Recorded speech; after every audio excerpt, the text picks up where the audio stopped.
Miners, happy High Five Friday. Today is January 31st. I'm Kendall. And I'm Ceci. We're back with your Friday news. Let's dive right into it.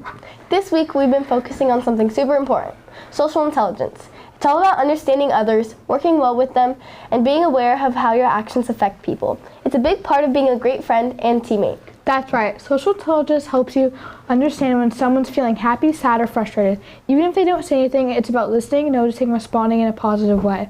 Exactly. It's like when you're practicing your dance moves. You need to listen to your teammates, pay attention to how they're feeling, and work together to put on an awesome performance. That's social intelligence at work. And remember, TK through 5th graders, you'll be performing your dances on February 12th and 13th. So keep supporting each other and don't forget to practice. The more you work together, the better the performance will be. And middle schoolers, don't forget about the middle school dance on February 7th. It's the perfect chance to practice your social intelligence, dancing, talking, and making connections with your friends and classmates. On a fun note, we want to remind everyone that this week celebrated Lunar New Year. It's a time for family, fun, and traditions, and a great way to practice social intelligence by learning about different cultures and customs. Absolutely. Social intelligence helps us understand and respect each other's differences, making us stronger as a community. Whether you're celebrating Lunar New Year, sharing a new experience, or just helping a friend, remember to use social intelligence every day. That's right. So minors, keep using your social intelligence to connect with others, work as a team, and always be kind. It's one of the most important skills you can develop. And that's all for today's news. Have a wonderful weekend and keep practicing those social smarts. Minors. See you next week. Stay connected and remember to keep being awesome. Bye, minors. Oh.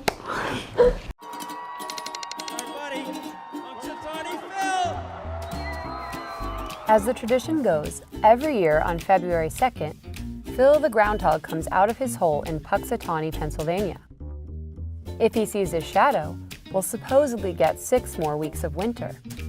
If he doesn't see his shadow, winter is supposedly over. Seems bizarre, right? So, how exactly did groundhogs become the go-to animal for predicting the weather? That's not bad for a quadruped. You gotta check your mirrors, just side of your eye. Side of your eye. The tradition comes from Germany. On an old religious holiday called Candlemas Day, the Germans paid attention to the badger.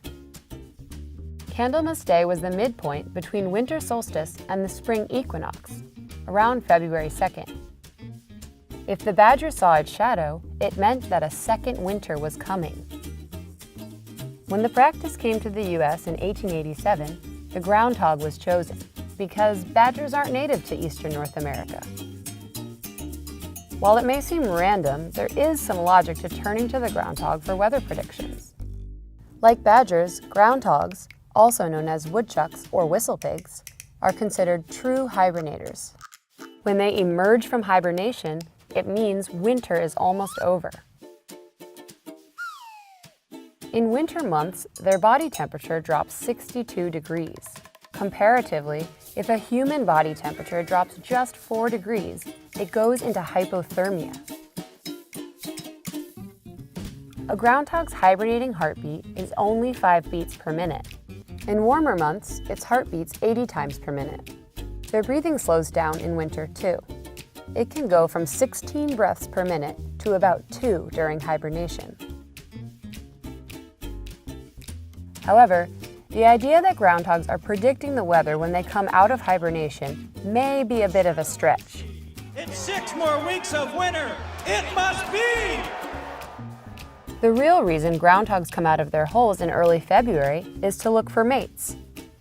Mating season is in March, so they wake up a little early to scope out potential partners, and then return to their burrow to wait out the winter.